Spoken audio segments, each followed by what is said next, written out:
मो ना प्रदीप आ मो स्त्री ना मधु।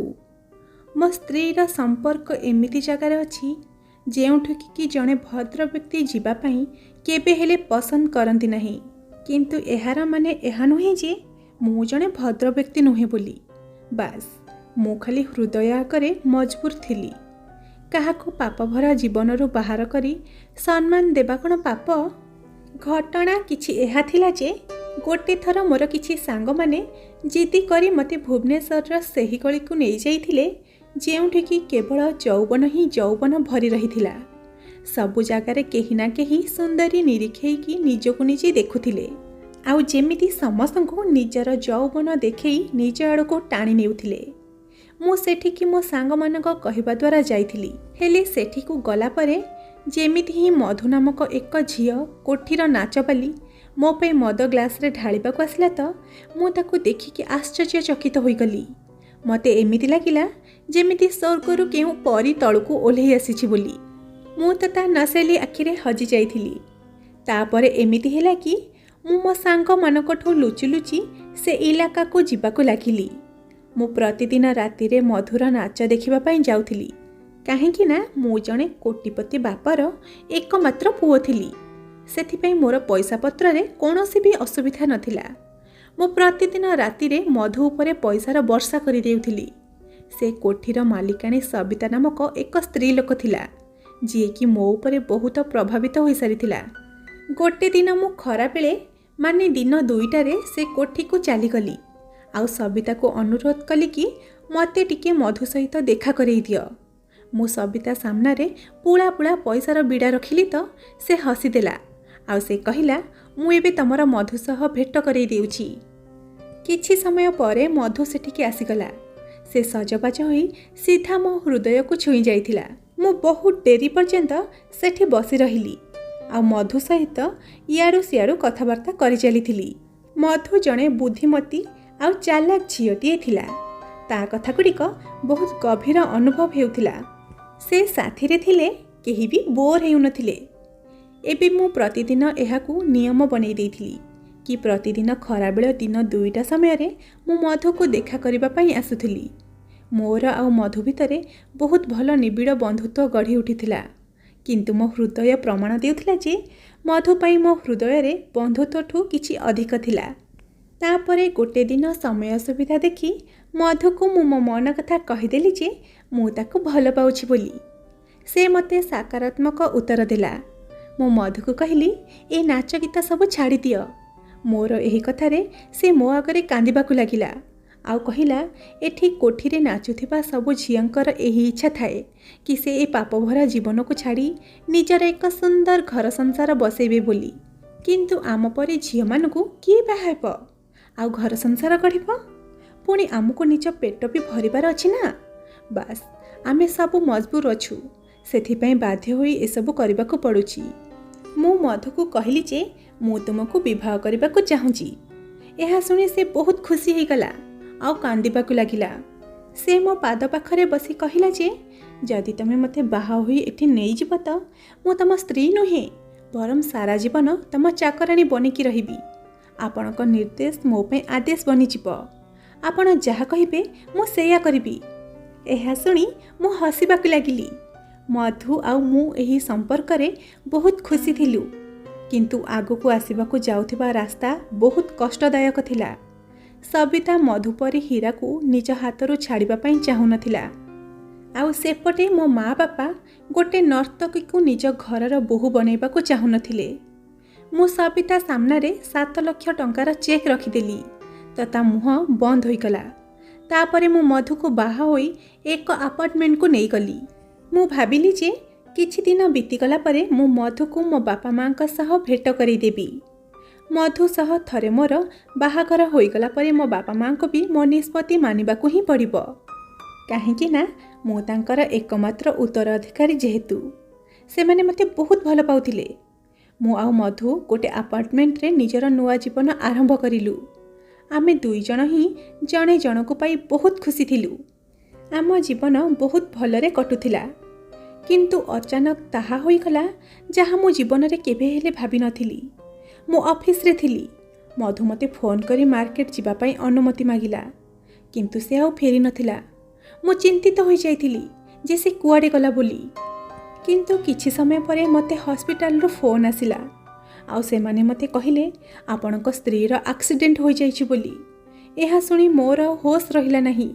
आ मु जेमिति सेमिति करी सांगे सांगे जाई हॉस्पिटल रे पहुंची गली। गोटे डाक्टर मो स्त्री को देखि मते कहिला जे क्षमा करंतु, आपणक स्त्री कोमा को चली जाइछंती, एबे जणा नहीं तांको केबे होश आसीबो। एहा सुनी मु बहुत कांदिली। ए सब एते अचानक हो जाइथिला जे मते निजको निजे संभाळिबाकू मौका ही मिली नथिला।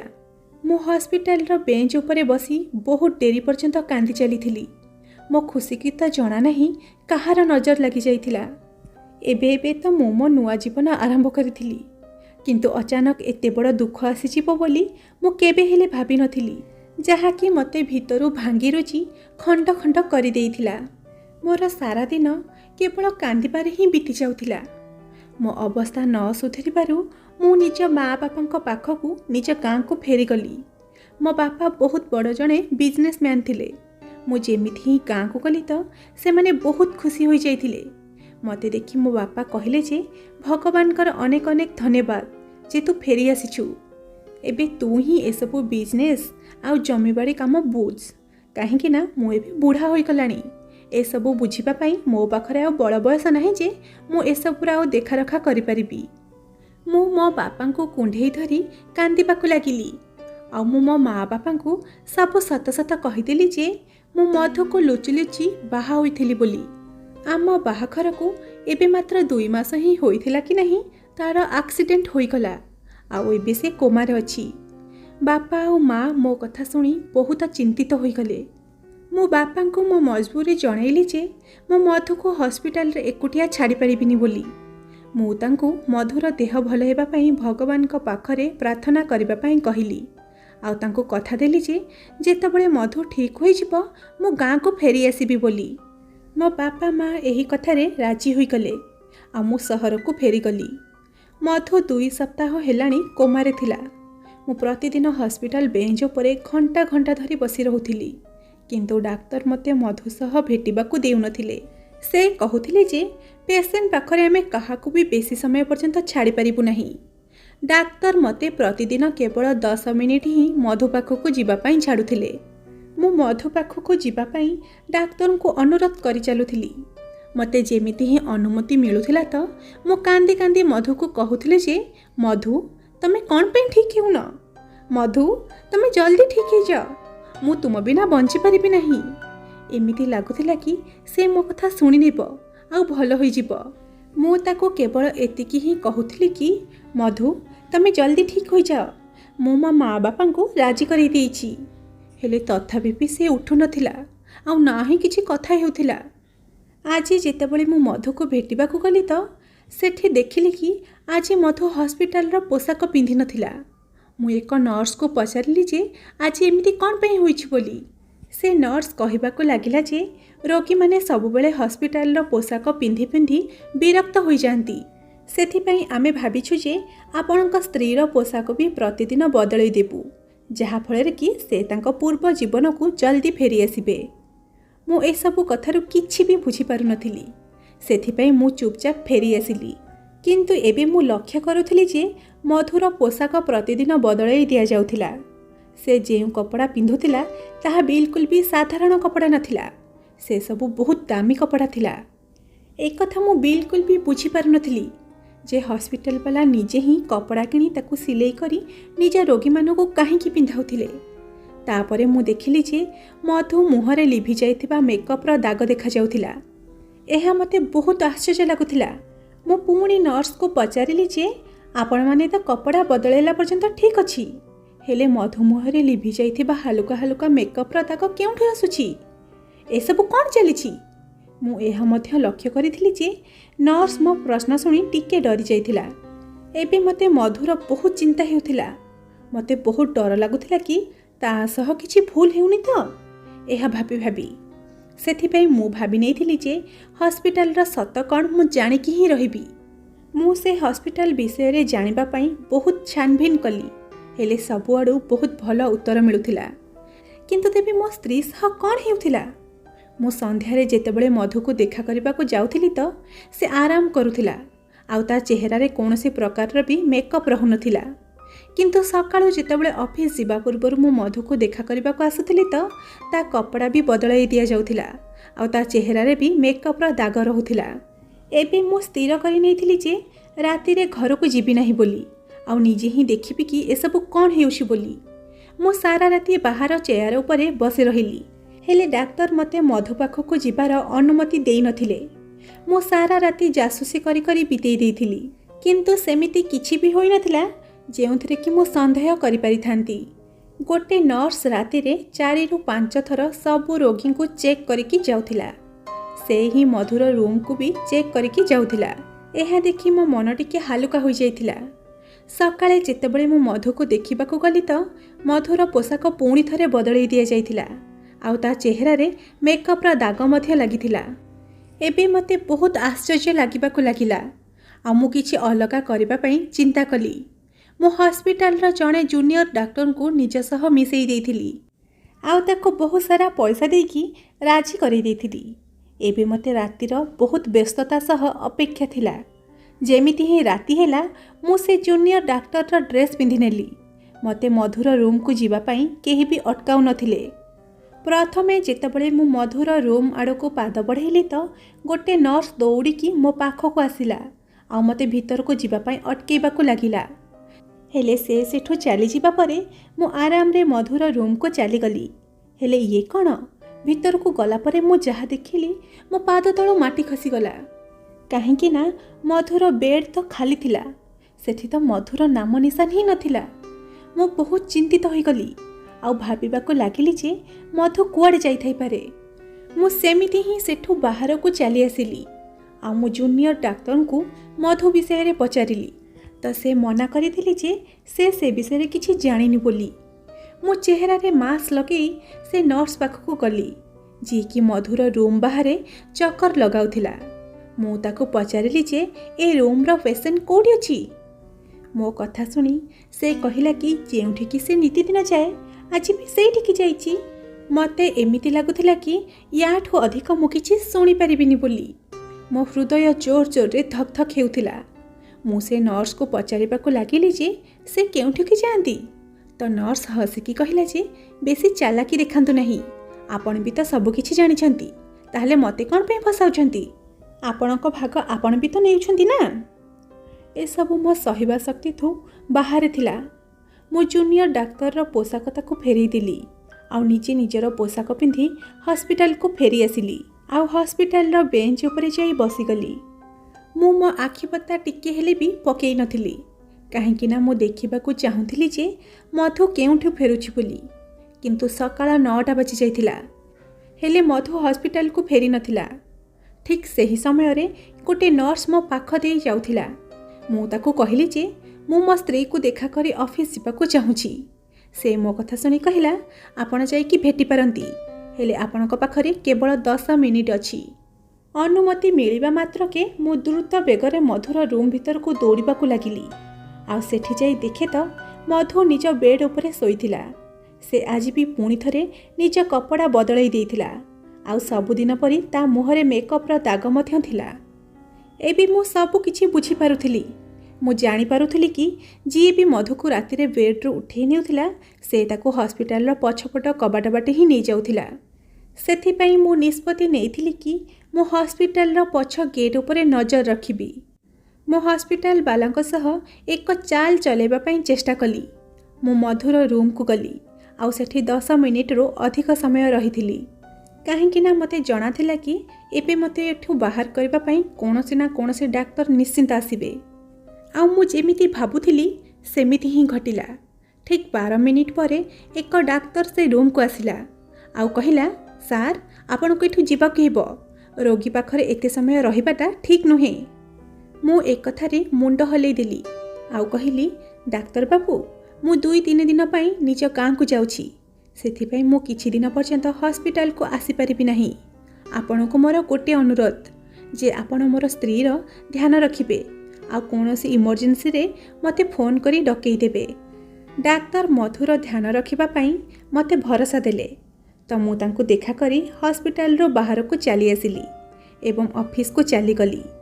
आ संध्यारे जेतेबेले ऑफिस रो फेरिली तो बेस बदलई चेहरारे मास्क लगाई हॉस्पिटल रो पछ गेट पाखरे जाई लुचिकी बसीगली।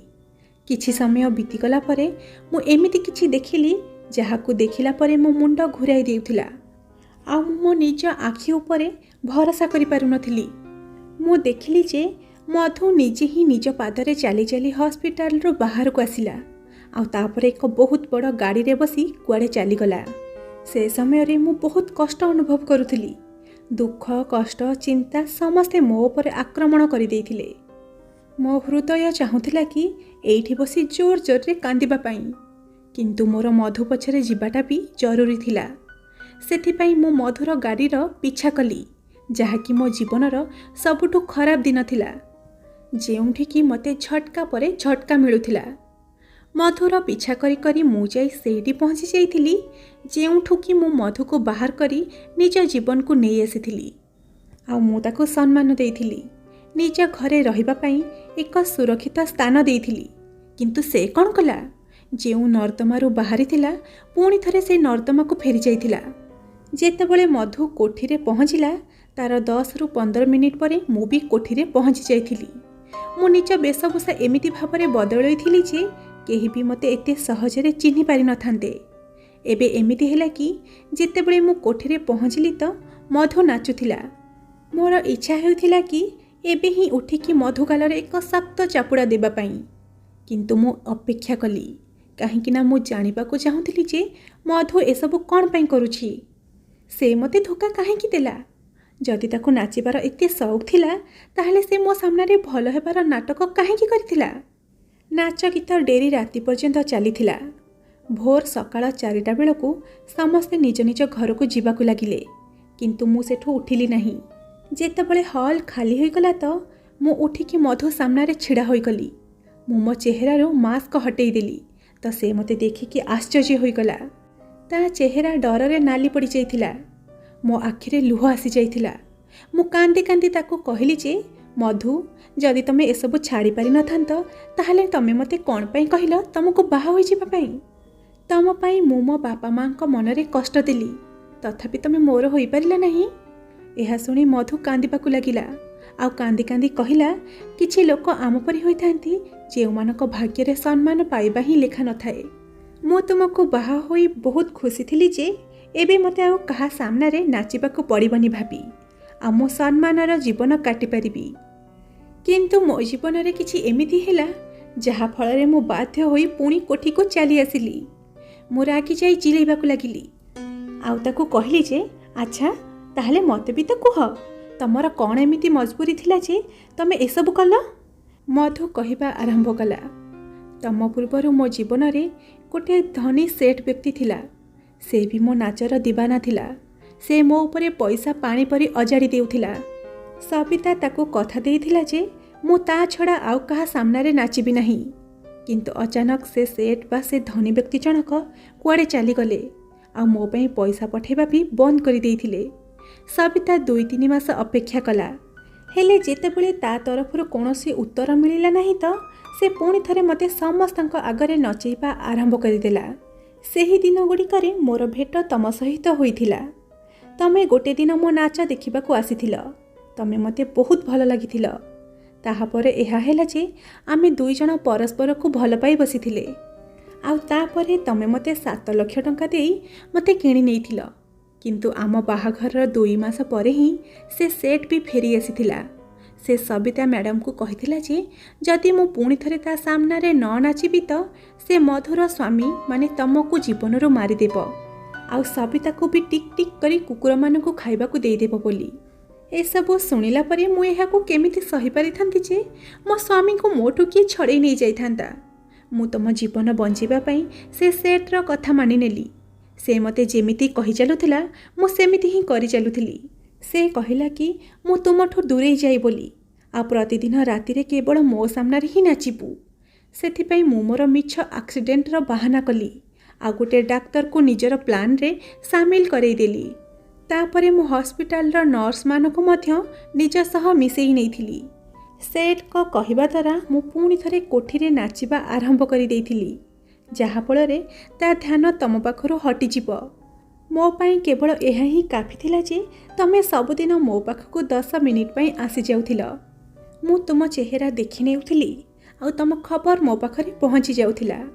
ମୁଁ ମଧୁକୁ ପଚାରିଲି ଯେ ତମେ ହିଁ କୁହ, କ'ଣ ତମେ ତମ ଜୀବନରେ ଖୁସି ଅଛ?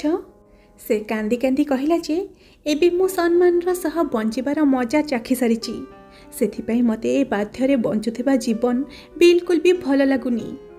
ମୋ ହୃଦୟ ଚାହୁଁଛି କି ଏ ସେଟ୍ ପୁଣି ଥରେ କୁଆଡ଼େ ହଜିଯାଉ ଆଉ ମୁଁ ତୁମ ଜୀବନକୁ ଫେରିଯାଏ।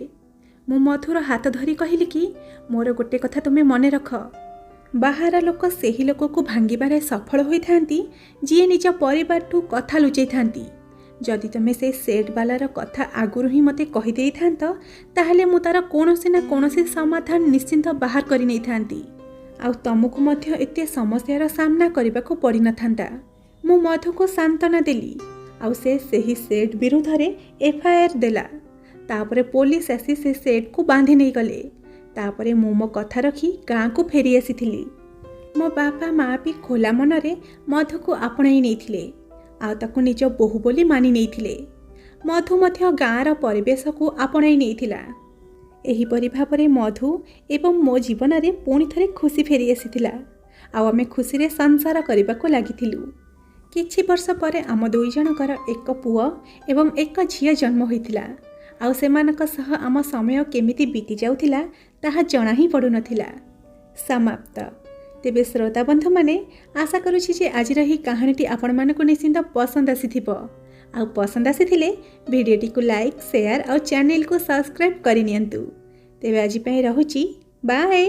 ପୁଣି ଦେଖା ହେବା ଆଉ ଏକ ସୁନ୍ଦର କାହାଣୀ ସହିତ ଆଉ ଏକ ନୂଆ ଭିଡ଼ିଓରେ।